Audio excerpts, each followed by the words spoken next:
Good evening. Welcome. My name is Doug Denial. I'm VP of Educational Programs here at Liberty Fund. It's my pleasure to welcome you to Liberty Fund and our offices. It's a pleasure for us to have people here to see where we live and work. And it's my pleasure to introduce this lecture. The lecture is part of a larger series called Adam Smith's Enlightened World. This was funded by a generous grant from the John Templeton Foundation. We're interested in promoting Adam Smith in various ways through scholarship, lectures, reading groups, and an online presence that Amy Willis, my colleague, will say a little bit more about later on. My job is to just quickly introduce our speaker, Dr. Carolyn Breashears, who is at St. Lawrence University, a literature professor, which is in upstate New York. She received her PhD from the University of Virginia and specializes in 18th century British literature. She teaches courses on fairy tales, British literature, Jane Austen, among others. She joined us the past year as a visiting Smith scholar and stayed in our offices and did an interesting paper then. I have no doubt this will be even more interesting. I wouldn't have put Frankenstein together with Adam Smith, but that's why she's lecturing and I'm not. So please welcome Dr. Carolyn Breashears.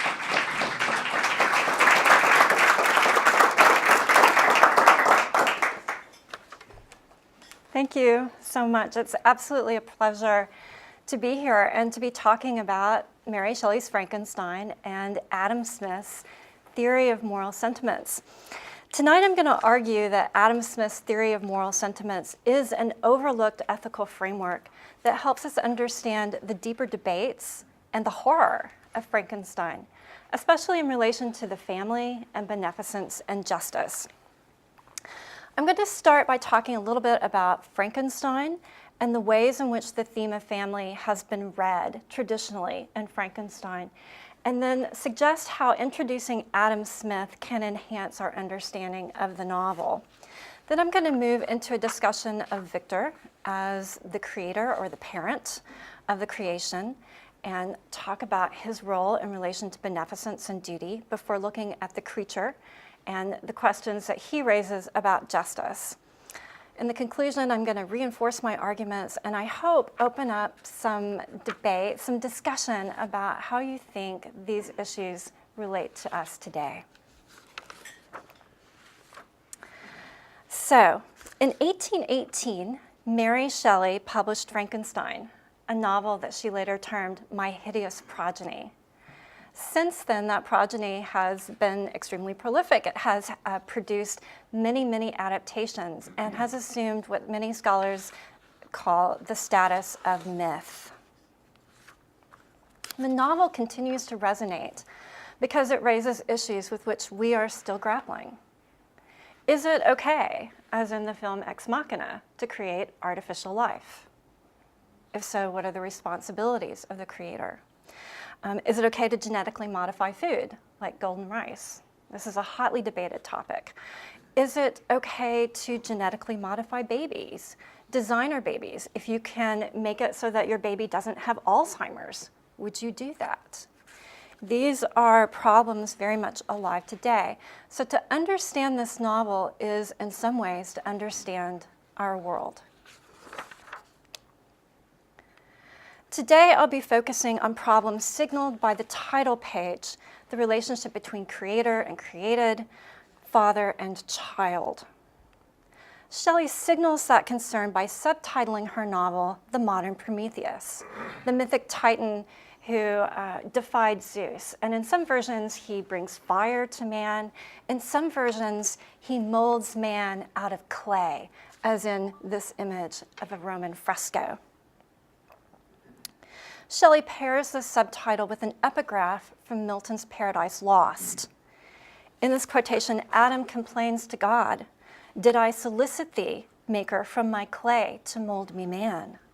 Did I solicit thee from darkness to promote me?" So what Shelley does on her title page is to create a dialogue between the creator and the created about their respective rights and responsibilities. The parent-child relationship was of particular importance to Mary Shelley as she was writing Frankenstein. So before she started that, in February 1815, she gave birth to a little girl who died before she could name it. And if you read her journals, they're absolutely heartbreaking on this. She writes, "Find my baby dead, a miserable day."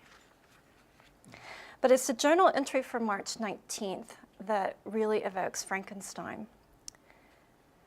She writes, "Dream my little baby came to life again, that it had only been cold, that we rubbed it before the fire and it lived, not in good spirits." This fantasy of animating the dead matter, okay, is something that we're going to see again in Frankenstein, which she began writing a year later as part of a challenge during a house party with Lord Byron and Percy Shelley and John Polidori. The ghost story, of course, is part of a shorter version of the Gothic novel that Mary Shelley would write. And from the start, the Gothic novel is very much about dysfunctional families. The very first Gothic novel is here. It's Horace Walpole's The Castle of Otranto. And in this novel, the patriarch Manfred decides that he's going to divorce his wife or annul the marriage of his wife of 20 years so that he can marry the fiancée of his dead son. She's not enthusiastic about this. Like all Gothic heroines worth their salt, she runs away, of course, in an underground labyrinth, okay, where she meets the novel's hero, Theodore. So Manfred becomes incredibly jealous of Theodore and thinks that Isabel is going to run away with him. And he manages to track her to a church where he sees Theodore and a woman. And he runs up and stabs her, only to discover that it's his daughter, Matilda. Okay. This is the Gothic novel. Families, okay? There's murder. If you flash forward a little bit to Matthew Lewis's The Monk, murder, incest, necrophilia. Families are not happy places, okay? And so Mary Shelley is writing a Gothic novel in this tradition. If she's wanting to write about the family problems, this is the genre. What's new in Frankenstein is she's integrating the Gothic with science fiction. This is an original thing. And in so doing that, she makes the father and that family dynamic especially complex because there is no mother. He's creating alone. Anne Mallour notes, Frankenstein portrays the consequences of the failure of the family, the damage wrought when the mother or a nurturant parental love is absent. Over the last 30 years, there have been many, many analyses of the family from different perspectives looking at this problem. Among them, the biographical and literary contexts loom large. Such interpretations tend to emphasize these three figures. On the left, Mary Shelley's distant father, the philosopher and novelist William Godwin, was the preeminent radical philosopher of the 1790s. In the center, the novelist and philosopher Rousseau, famous for his novels, infamous for abandoning 5 children in orphanages. And then on the right, to a lesser extent, Mary's husband, Percy Shelley, a genius, but also a problematic figure. Adriana Crassian expresses a prevailing scholarly assumption when she says, by ingeniously overlaying this series of flawed father figures who neglected their children, so Victor, Godwin, Rousseau, Shelley is able to evoke their most powerful political claims while holding them subject to the critique of domestic affections and of gender, which their consistently masculinist political liberties denied, Crassian says. So the novel, she's arguing, is promoting their political ideals, but critiquing them as father figures. Okay, so what can Adam Smith add to this conversation? Okay. Smith is not often read in relation to Frankenstein, although a few people have worked toward this. There's been some really interesting work recently done on Frankenstein and sympathy in relation to the theory of moral sentiments. Okay. Okay. And this is very helpful, and it's a nice complement to previous work by scholars like David Marshall, who look at sympathy in Frankenstein in relation to Rousseau. But there's just not been a lot of work done on Smith and Frankenstein, and this, I think, is a real critical omission. I want to introduce Smith as a way of addressing two problems that are identified by Lawrence Lipking in an essay. It's called Frankenstein, the True Story. And what Lipking argues is that there has been a real bias in interpretations of Frankenstein, a political bias that tends to stress readings that see the creature as the victim and the chief and only victim of this. Okay, so there's a slant in the readings that he argues is ignoring a lot of evidence of a more conservative trend within the novel. And that conservatism becomes more evident in the 1831 edition, Mary Shelley's final revision of the novel, which contains a more conservative preface and has some edits. Okay, so what Lipking is arguing is that there's been a bias and that bias is seeking to resolve the meaning of Frankenstein into the creature is the victim. Okay. That political lens, I think, is very real. I think Lipking's right about that. I think what I would add to that is that lens is actually derived from William Godwin. And Godwin's vision of humanity and society is, as Thomas Sowell notes in his Conflict of Visions, it's this unconstrained vision of human perfectibility. Okay. The second thing that Lipking is arguing is that the lack of resolution, the very debatability of the novel is at its heart. It's why it works, it's why we're drawn to it, and it's what makes it terrifying. It's difficult, really, to resolve some of those issues. I think Adam Smith addresses both of these problems. And so I'm arguing that the theory of moral sentiments offers an ethical framework that's overlooked. And in readings of Frankenstein, it's a theory of virtue that represents what Sowell calls the constrained vision of humanity, this idea that there are moral limitations in man, okay? And these are facts that have to be accepted and dealt with practically.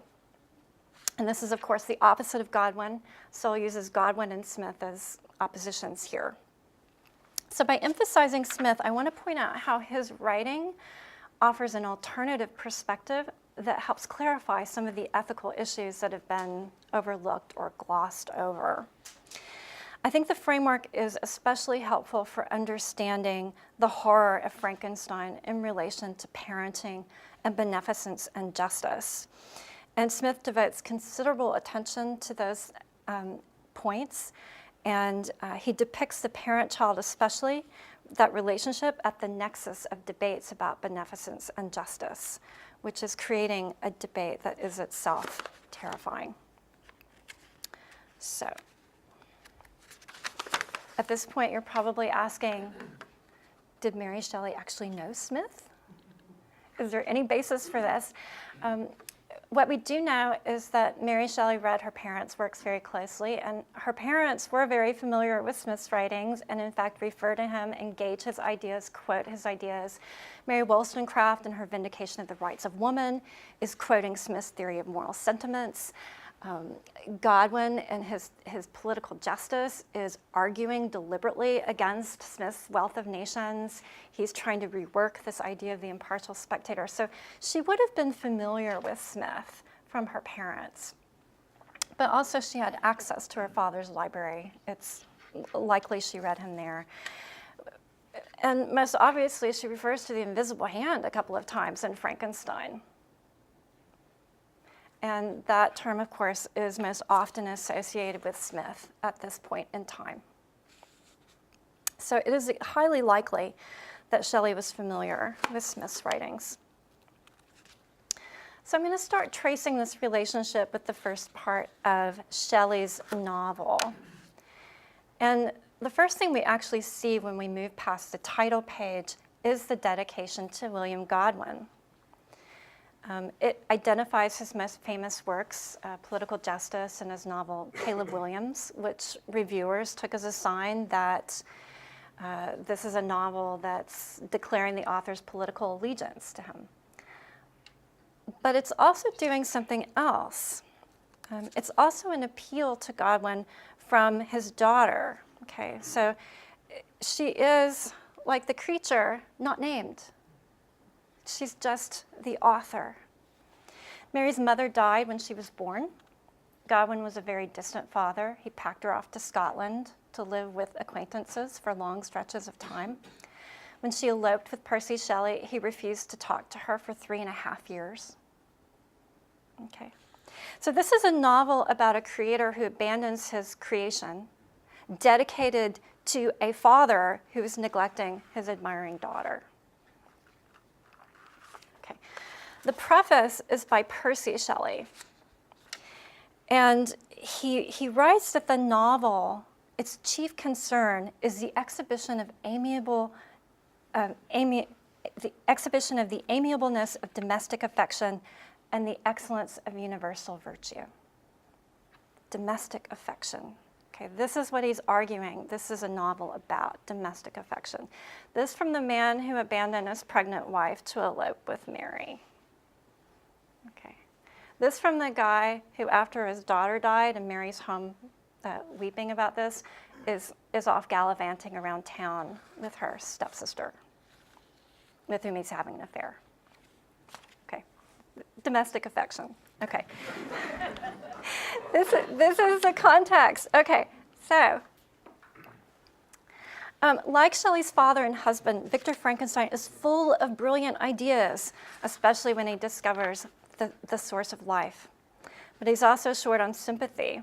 I love this cartoon by David Cypress that ironically foregrounds the real Frankenstein's neglect by depicting him reading a pregnancy book. The problem, of course, is that Victor's focused on his ambition, not what to expect when you are expecting. When Victor anticipates his success, he says, "A new species would bless me as its creator and source.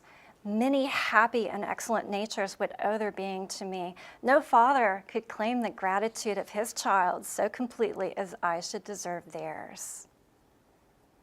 Victor's focusing on what his children are going to owe him, how grateful they are going to be. Smith provides a really interesting context for this because he writes about mutual benevolence in the family. After himself, the members of his family, those who live with him, his parents, his children, his brothers and sisters, are naturally the objects of his warmest affection. They are naturally the persons upon whom his happiness and misery depend. And Smith goes on to say that parents actually love their children more than anybody else because the children are so vulnerable. Okay? But Victor unnaturally imagines only a race that blesses him. Imagining this glory, he impatiently proceeds to create his being. As the minuteness of the parts formed a great hindrance to my speed, I resolved, contrary to my first intention, to make the being of a gigantic stature. That is to say, about 8 feet in height and proportionately large. What is Victor going to do with this 8-foot creature when he brings it to life? What is his plan here? How's he going to fit into society? Where's the foresight of our modern Prometheus? Let's bring in some Smith here. Smith says the qualities most useful to ourselves are, first of all, superior reason and understanding, by which we are capable of discerning the remote consequences of all our actions and of foreseeing the advantage or detriment which is likely to result from them. And coupled with self-command, so you restrain yourself from, immediate pleasure for the long-term goal, that results in prudence. Frankenstein imprudently rushes to create his being, and it horrifies him.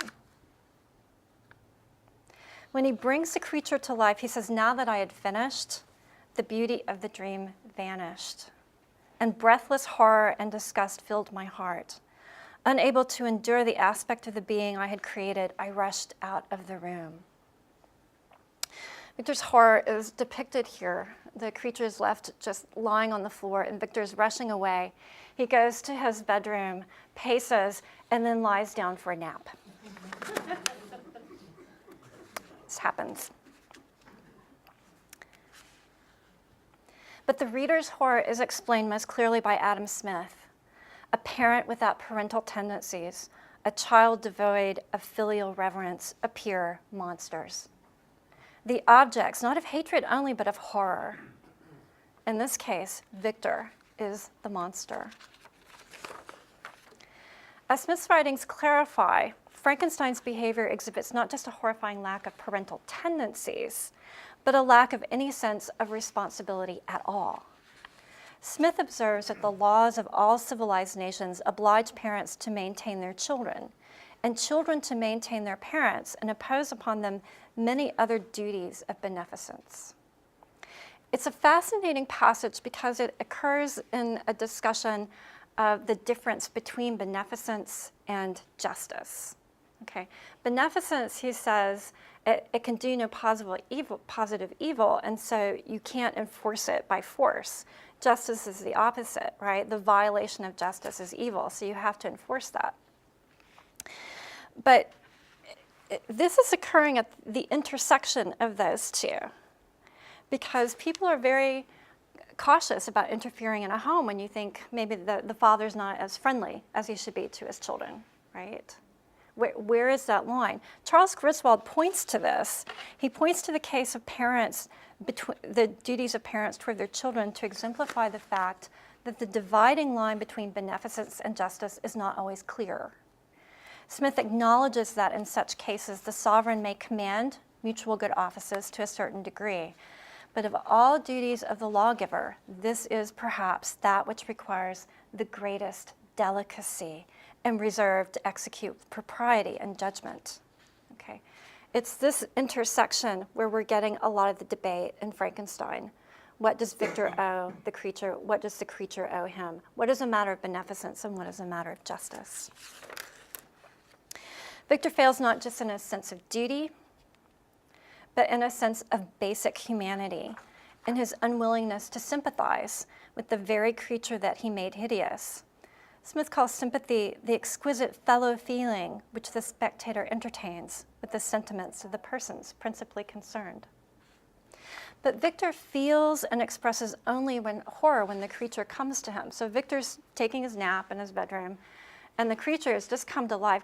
It shambles in, and it's mumbling and it's grinning, and it reaches out to him, and Victor runs away.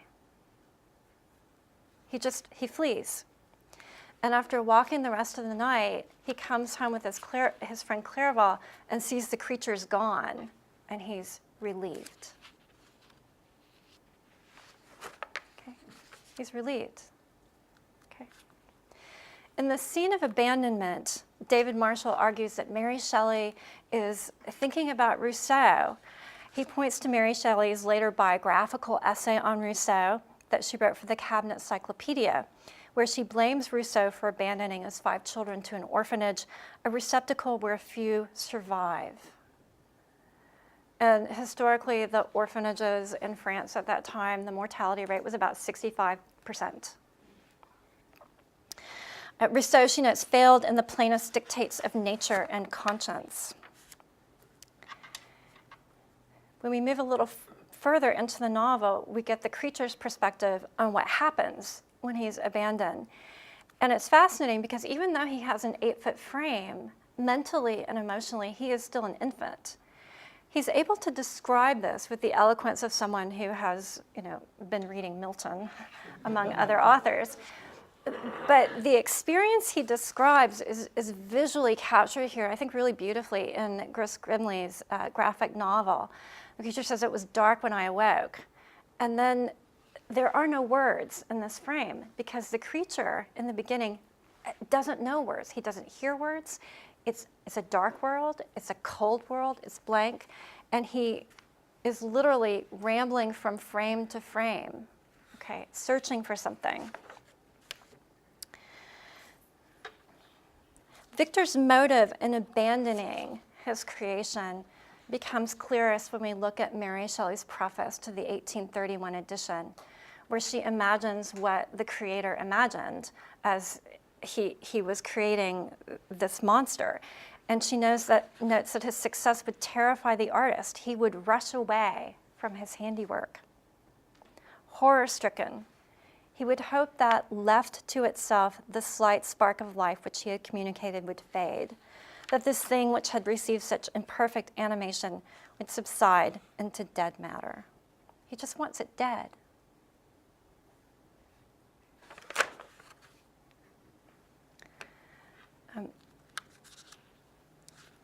This is a problem that Smith felt very deeply about. You may recall that in Theory of Moral Sentiments and in Lectures of Jurisprudence, he talks quite a lot about infanticide. And he says, can there be a greater barbarity, for example, than to hurt an infant? Yet the exposition, that is the murder of newborn infants, was a practice allowed of in almost all the states of Greece, even among the polite and civilized Athenians. And whenever the circumstances of the parent rendered it inconvenient to bring up the child, to abandon it to hunger or to wild beasts was regarded without blame or censure. This is an example Smith uses of when custom takes hold and how you have to resist that. So what becomes clear at this point is that Mary Shelley is critiquing a failure in parental tenderness, in paternal duty, and in basic humanity that borders on the practice of infanticide. And all this becomes clear through Smith's writing. The creature fortunately does survive, and he's able to share his perspective, which he reveals in the second volume.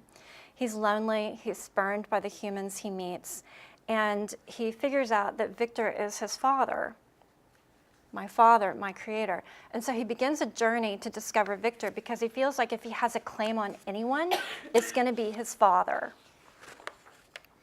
Well, on the journey, however, he meets more people who are very abusive to him. Like he saves a little girl from drowning and he gets shot as a reward for it. So during that journey, he encounters a little boy, William. He's 8, William Frankenstein. And he tries to kidnap the boy because he wants a companion, and the child is resisting. And the creature responds, Frankenstein. The boy says, my dad's Frankenstein. And the creature responds, Frankenstein, you belong then to my enemy, to him towards whom I have sworn eternal revenge. You shall be my first victim. And he chokes the boy, murders him. Again, we return to Smith on familial horror. This is a case in which it's the child as well as the parent who is monstrous and lacking any kind of parental tendencies or filial reverence. Smith also is very clear on the laws of justice, noting that murder is the worst of them. The most sacred laws of justice, whose violation seems to call loudest for vengeance, are the laws which guard the life and person of our neighbor. Not content with murdering William, he then comes across Justine, a woman whom he doesn't know, but is connected with the Frankenstein family. And he plants evidence on her to indict her for the crime. He blames her for it. He frames her. His motive in doing this is clearest in the 1831 edition, where he says that she is actually the source of his crime. Not I, but she shall suffer. The murder I have committed because I am forever robbed of all that she could give me, she shall atone. The crime had its source in her. Be hers the punishment. Okay. Long before we heard about incels, there's the creature. Seriously. He thinks he has a right to a mate, and he resents that there is a beautiful woman that he is never, ever going to have. Okay? He knows this. And of course, Smith is helpful in processing not only this, but the driving force behind it. You know, the resentment he's feeling, she's clearly not the proper source. She can feel pain, but she hasn't produced the creature's pain from design. And his malevolence results in her execution. So after her death then, so he's caused 2 deaths now, the creature confronts Victor and says, do your duty to me, and I will do mine to you and the rest of mankind. It's a fascinating moment because it's this scene, 2 years after Victor actually brought the creature to life, it's this scene where Victor finally says, "For the first time, I thought of the duties of a creator and what I might owe him." It's a little late, but they start having this conversation now. Smith is quite clear on the duty between a father and son, even during separation. He said there are cases when people are separated and maybe they don't feel all the normal affection you would feel for someone who lives in your household. But even during that separation, people with proper virtues are going to feel like they have a sense of duty to one another. They feel like they're persons to whom certain affections are due. And so the creature, based on this, begins negotiating, okay? Because it's all about what they're going to have, not this real affection. The creature says, "You must create a female for me, with whom I can live in the interchange of those sympathies necessary for my being. This you alone can do, and I demand it of you as a right which you must not refuse." Does the father owe his son a mate? Victor reflects on this, and he says, "Justice due to him and my fellow creatures demanded of me that I should comply with his request." And he says, also, the creature's really strong and scary. Okay. This decision, this request for a promise, and Victor's decision raises all kinds of ethical questions.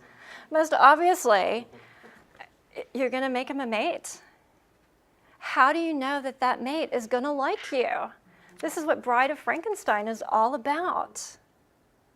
What kind of responsibilities are you entailing on this second creation without her permission? Okay. What about William and Justine? What about the justice that has to be fulfilled in relation to their murders? Victor's forgotten about this. In relation to sympathy, does the creature have a right to a mate specifically, or just a right to Victor fulfilling his duties as a father in terms of sympathy and caring for him? The novel is full of these complex ethical issues, and when you read interpretations and you look at textbooks for Frankenstein, what you get is that particular slant that Lawrence Lipkin is arguing. The contexts that we're reading are the contexts that privilege the perspective of William Godwin and the radicals that followed him. An example of this is when Victor makes this promise to the creature. The textbook says, "See William Godwin on promises," right? Because Godwin says promises in themselves are evil. It's wrong to make a promise to someone because if it's right to do, you should do it because it's right, not because you've made a promise. Okay, this is the Godwin perspective. Okay, Smith has a much more complex discussion of promises and the theory of moral sentiments that can be brought in here to maybe get at some of the deeper problems that Mary Shelley is engaging here. He gives this highwayman example. And he says, okay, well, say a highwayman comes up to you and holds you up.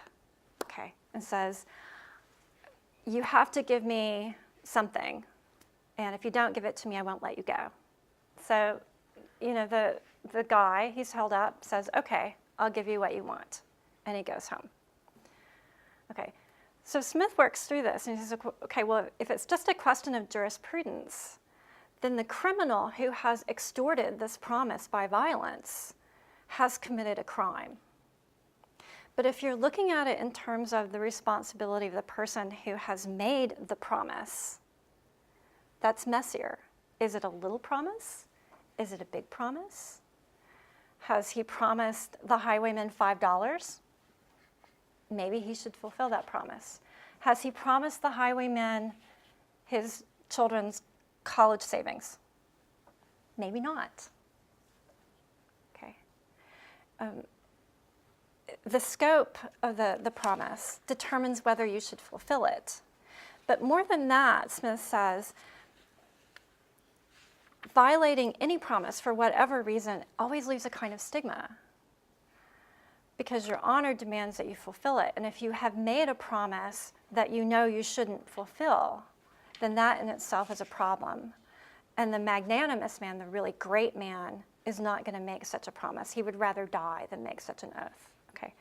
If we think about this in relation to Frankenstein, Frankenstein is agreeing to this promise under duress, right?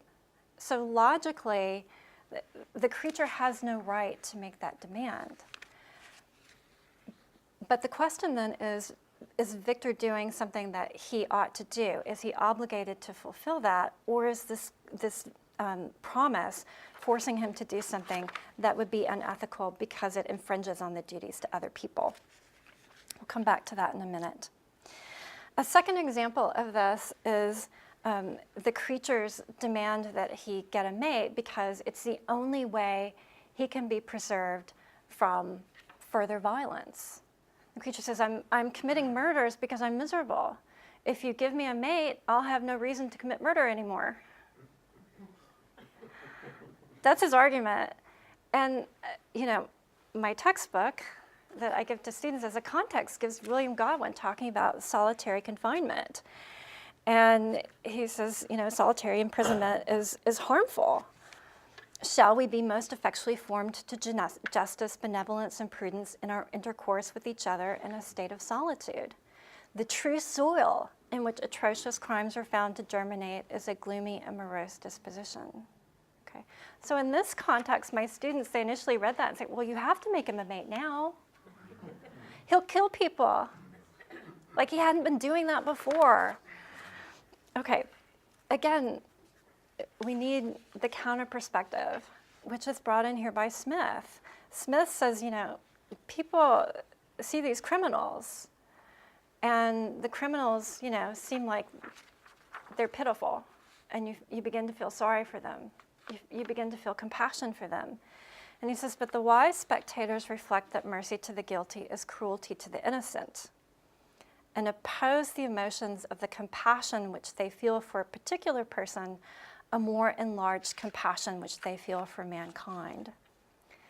So if you look at it from this context, Victor's decision has to do with what the creature has already done, as well as with the promise. Okay, so it's raising a kind of complexity that we're not getting in traditional readings of Frankenstein.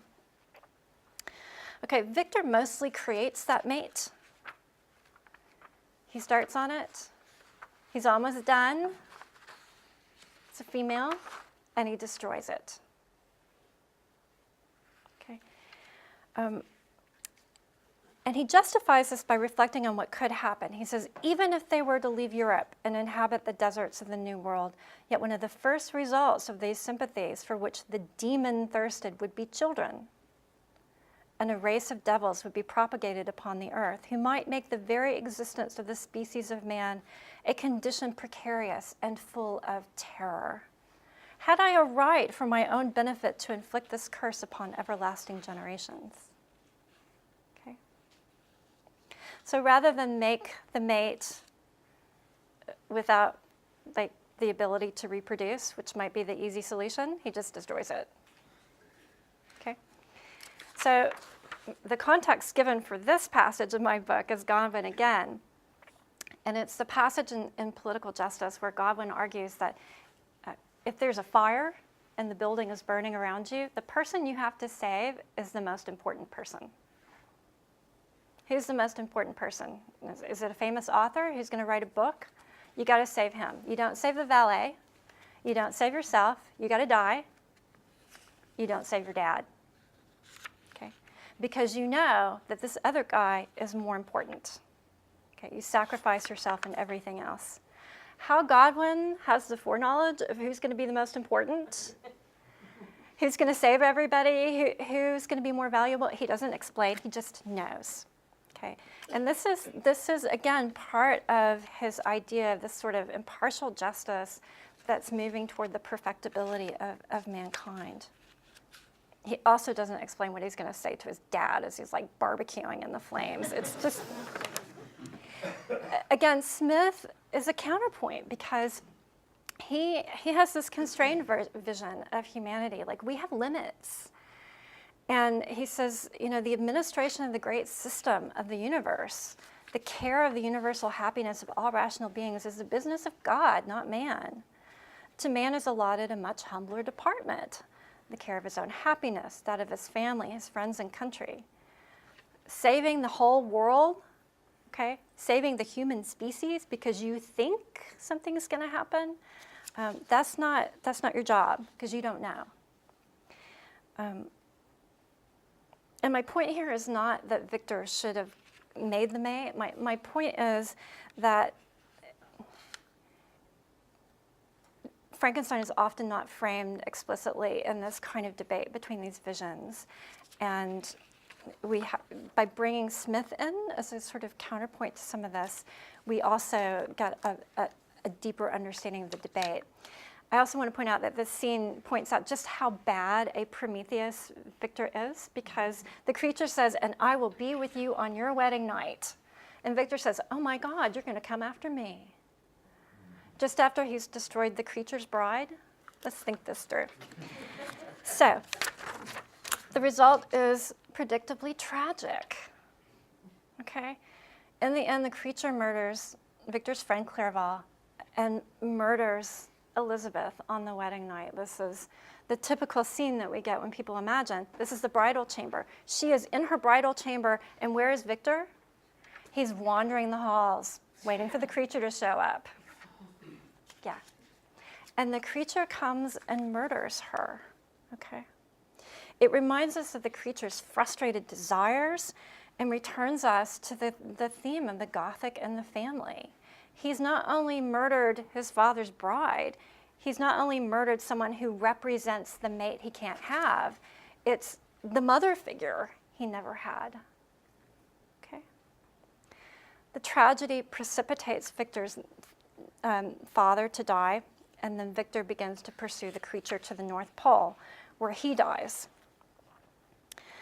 In the final scene, the creature justifies himself to the captain of the ship, Walton, where Victor died. And here, Smith's concept of justice is again really useful, because Smith says by sympathizing with the hatred and abhorrence which other men must entertain for him, he becomes in some measure the object of his own hatred and abhorrence. And the creature tells Walton, "You hate me, but your abhorrence cannot equal that with which I regard myself." Although the novel ends there, its impact remains. For the 1831 edition, Mary Shelley wrote a preface in which she said, "And now, once again, I bid my hideous progeny go forth and prosper." Frankenstein continues to prosper because it raises issues we're still debating. What is it okay to do in your laboratory? How do you raise your children? What are your responsibilities to them? Do incels have a right to a mate? These are issues that are still relevant, and I think we can benefit from the insights of Adam Smith as we approach them. I've been arguing that Smith's theory of moral sentiments provides this kind of framework for thinking about the horror of the family and beneficence and justice in Frankenstein.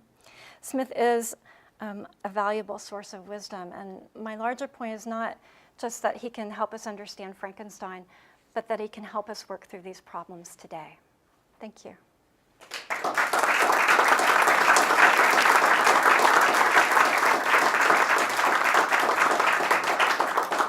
So I'm hoping you'll stay for a discussion.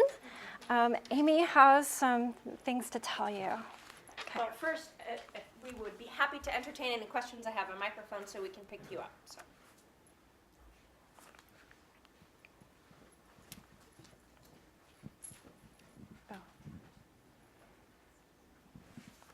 Yeah, one dimension of Smith that fits nicely with your paper, and it's right in the section you were talking about. Just before universal benevolence is Smith's discussion of the man of system, because at the beginning, Victor Frankenstein is that. He looks at, the man of system looks at the world and sees a chessboard and believes that he can move pieces wherever he wants. They don't have any will of their own. And clearly, as soon as he creates a sentient being, it starts exercising its own will. So that's another connection with Frankenstein. it seems. Absolutely, yes. Thank you. This might actually relate in some way to Steve's question, but I was struck by the way that you began your presentation and the way you ended it by asking us to reflect on what sort of insights this story might have on some of these contemporary kinds of issues. And I guess my question is, what at the end of the day, what did Victor do wrong? The way it seems to me that this story has been mythologized and become a matter of sort of a myth is that his crime or his sin, if we want to use that language, which I think is appropriate here, was the actual creation of the creature. The way that this story has been mythologized, it's this kind of hubris or this way of thinking about playing God or being like God, creating life, and that's where all of Ex Machina and all of these other kind of Right. cautionary science fiction fables have come. But I'm wondering if that's not what Mary Shelley was trying to get at all. If the actual if she was not in fact critiquing, or if the way that she's thinking of Victor is that's not his sin. His sin is being a wretched human being and a terrible father. It's not some sort of hubris or playing God. It's that he was bad at it. He turns out to be a bad God, a wicked God and a bad father. That's his sin. So I mean, I'm asking if that sort of puts a very different kind of take on this whole story, and maybe also to come back to your sort of challenge to us. There's nothing wrong with golden rice or I suppose making robots or androids or something like that, as long as we're good creators, as long as we're benevolent, wise gods. Could that be one way of answering your question? That could be a great way of doing it if we could proceed methodically and maybe not skip some steps because we're too hasty. Or maybe if we avoid becoming the man of system, as Steve is pointing out, right? And thinking about these things that we're making are going to have lives of their own in some way. I think it's fascinating with the golden rice example, right? Because there are so many scientists who say this could cure blindness all over the world, and there are groups who are opposing this, feeling like this is some kind of imposition of Western imperialism on them, and they're resisting it. So this is a problem where the designer babies, right? Like, is there a limit to what we're going to do, right? Is it okay to, try to fix things so your child doesn't have a disease like Alzheimer's, to minimize that? But is that fundamentally different from saying, but I want my child to have blue eyes? Like, where is the ethical line, right? And I think that's where we're not quite sure yet. So this was great, Caroline, and I'm kicking myself for not having read Theory of Moral Sentiments again before I wrote my book on family, because there's all this awesome family stuff in it that well, all right. So what's interesting here, though, is she's writing at a time when the family is evolving and marriage is evolving, and I had, listening to you, I kept thinking she's critiquing this old model of parenthood and family in some ways, that sort of distance and all of that, and what you can do here with Smith is to bring affection and sympathy in explicit ways that are starting to appear within families, particularly at the kind of cutting edge of culture that these folks were at, right? That the family was changing there in some ways more rapidly. So I wonder whether that isn't part of the story here too, that she's riffing on what she's seeing happen in the world in front of her. And I'm curious in that regard about when you said she's more conservative in the 1831 preface. Can you explain kind of what you mean by that? Yes, and it goes back to what you were saying. In the 1831 preface, she says that the artist, the scientist, Victor, in her vision, when she's imagining Frankenstein before she wrote it, she said the artist would rush away from his creature because what else could you do if you mocked the stupendous mechanism of the creator of the world? So in that 1831 preface, she is in fact saying Victor's crime, or his initial crime, is the creation of the being. Okay. In the 1818 edition, she doesn't have that preface. What we get is Percy's preface about domestic affection. And what we see in that without her frame is a father who's not parenting and a child who's not very reverent to his father. So that's the difference between the editions. But by the 1831 edition, Percy's dead. She's basically a single mother. She's got one baby left, one son. She's living on a very small allowance left her by Percy's father. And she's trying to work her way back into society. So she has all kinds of very real social and economic pressures on her that might account for that conservatism. Or it may just be that she repented her wild younger days with Percy, who was all about the free love and is wanting something more conservative. It's difficult to determine that. First of all, thank you. This is like, Cuban Vietnamese tacos or something. It's this unbelievable fusion thinking that is fascinating to me.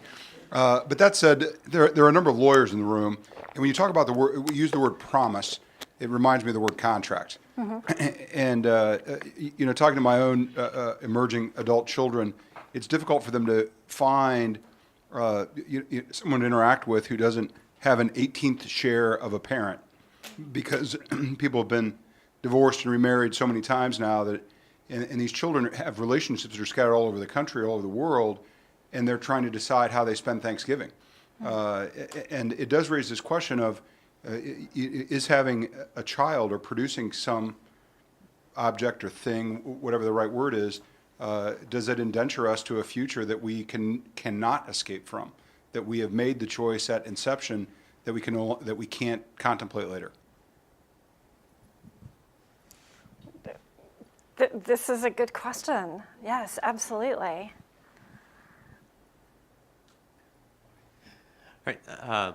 Thank you for the talk. I've thoroughly enjoyed it. So a lot of the discussion so far has been more about, in my interpretation, about the abandonment from the parent side and some of the sins that involved in that. But whenever there is, whether it be today, a child that's been abandoned by his or her parents, or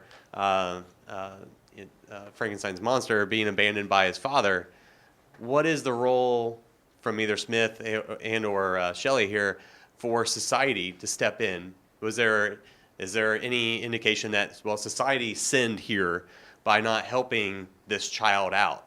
So I don't know if there's any comment there. Well, what Percy Shelley wrote in a review of the novel, which was published posthumously. So this actually came out much later in 1832 or 33. Percy Shelley said that the direct moral of the novel is that if you treat a person ill, you entail upon him the responsibility of wickedness and misery. And it's framed in a much broader way of social responsibility. I don't know if that's what you were thinking about. I mean, certainly in the novel, the creature keeps running into people who are very abusive. So at one point, he tries to make friends with this family that have a cottage, and he's been living in this shack, watching them and trying to learn from them. And he goes in and he introduces himself to the father, DeLacy, who's blind. And that conversation goes well because he can't see the creature. But when the children of DeLacy come home and see the creature, they beat him and run him out of the cottage. So the novel does show that there is a responsibility here for people to treat each other well. The problem is that the creature's out there wandering alone because he has no family to begin with to socialize him or to teach him or anything. And it's hard to hold society responsible, right? But you can pinpoint the father and say, you've had this child, and now you have to assume some responsibility or it's going to wander out of control. I mean, going back to Steve's point about the man of system, one of the other interpretations of this is the creature is often compared to the French Revolution, right? Which starts with really good intentions, and then somehow it just escapes control, and it becomes, really, really deadly. And we get that reading because the period in which the moment when Victor creates the creature is November of 1793. So the novel's encouraging that kind of reading. And like the terror, the exact timing of the story, the way it's set, it goes through the terror. So like the most extreme murders and things that are happening. The reading with the French Revolution is a really fun reading for sure to do with the story. Yeah. I think the novel shows that there's a lot of responsibility to spread around here. I think that's true. But certainly the creature, he has a responsibility not to kill people. Victor has a responsibility to parent, yeah.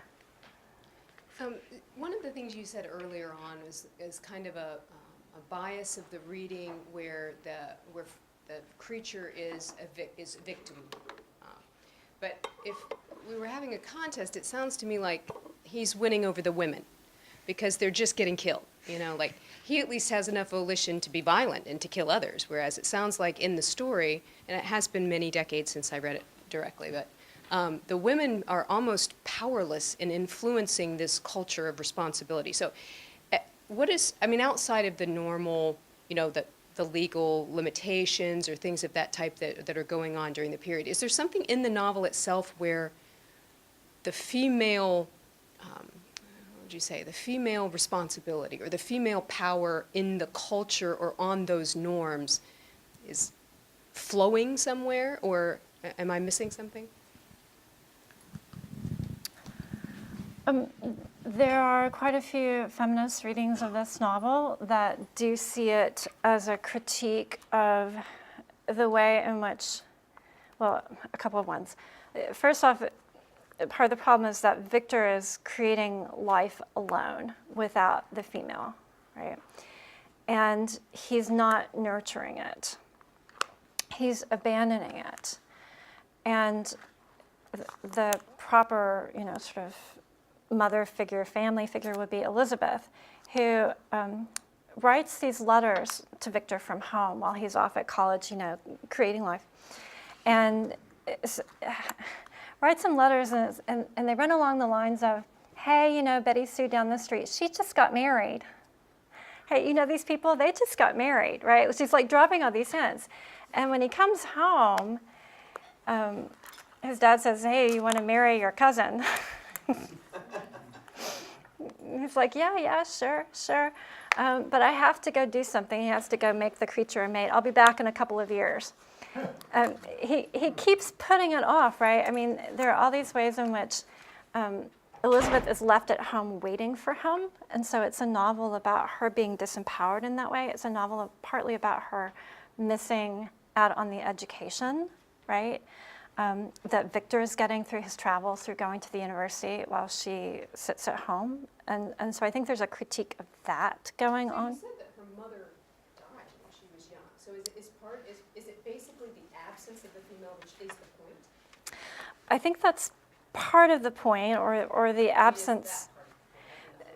It's the absence by choice of the father not to include the mother figure. What's especially complicated here is that Mary Wollstonecraft was famous for a vindication of the rights of women, in which she educated that women should be educated.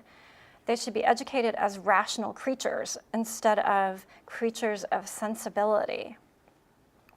And they have a right to this because they have souls. In order to be virtuous, they need education. And so she had all these ideas about how to educate women to be good citizens, good mothers, good wives. She dies. She dies days after giving birth to Mary. William marries a woman who doesn't believe in any of that. And so when Mary is growing up, her father doesn't follow through on her mother's plan for education. So she's literally denied her legacy from her mother because they didn't feel like girls needed that. It was a looser kind of education at home. Now the boys were sent to school, but not Mary. And the creature was brought into existence without a woman, right? So it's born without not a woman anyway. Yeah, I think that's an interesting topic with the women. Yeah.